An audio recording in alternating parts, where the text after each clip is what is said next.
Obrigada, vereadora. Em primeira discussão, encerrada a primeira discussão.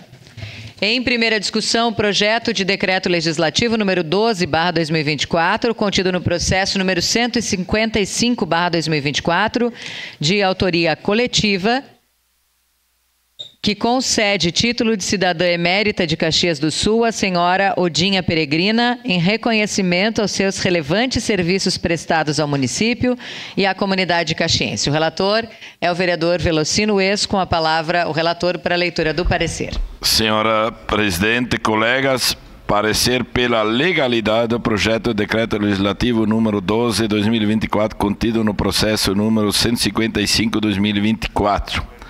O presente projeto de decreto legislativo é de autoria coletiva e objetiva conceder o título de cidadã emérita à senhora Odinha Peregrina em reconhecimento aos seus relevantes serviços prestados ao município e à comunidade caxiense. A matéria encontra previsão na Lei Orgânica Municipal, artigo 62, inciso 19, que dispõe ser de competência privativa da Câmara Municipal a concessão de título de cidadão emérito mediante a propositura de decreto legislativo.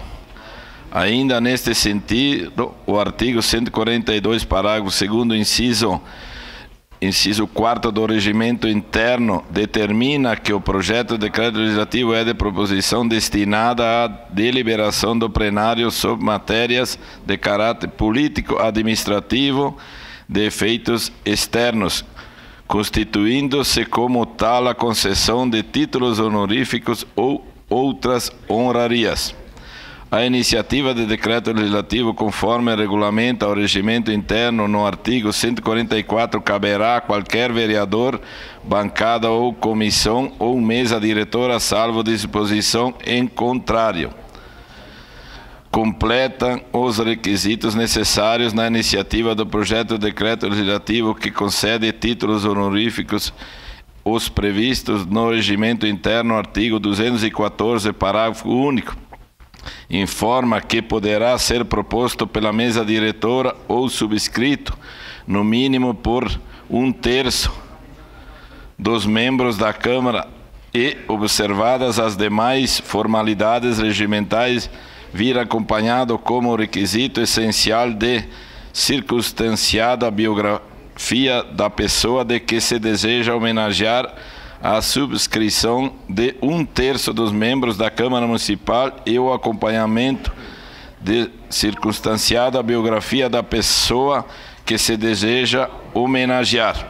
Ainda, o decreto legislativo número 362-A, de 23 de fevereiro de 2017, em seu artigo 29º, parágrafo 2º, aduz que caberá ao autor da proposição fornecer documentos que comprovem que o fato de o homenageado não ter sido condenado nas hipóteses previstas nos incisos 1º e 2º deste artigo relativos ao seu estado de origem. Encerrando, cabe a ressalva de que esta matéria exige quórum de maioria qualificada, ou seja, o voto de 2/3 dos membros da Câmara Municipal para sua aprovação, consoante dispõe o artigo 62, 19 da Lei Orgânica do Município. Fez-se o exposto esta comissão por seus integrantes, com base nos dispositivos legais citados, opina pela legalidade do projeto de decreto legislativo proposto, cabendo ao plenário avaliar merecimento de tal homenagem. Salvo o melhor juízo, este é o parecer. Caxias do Sul, 28 de junho de 2024, 149 da colonização e 134 da emancipação política, assinado por este vereador, presidente da comissão, vereador Elisiando Fiuza, vereador Felipe Guilherme, vereador Maurício Scalco, vereadora Tatiane Frisso. Era isso, senhora presidente.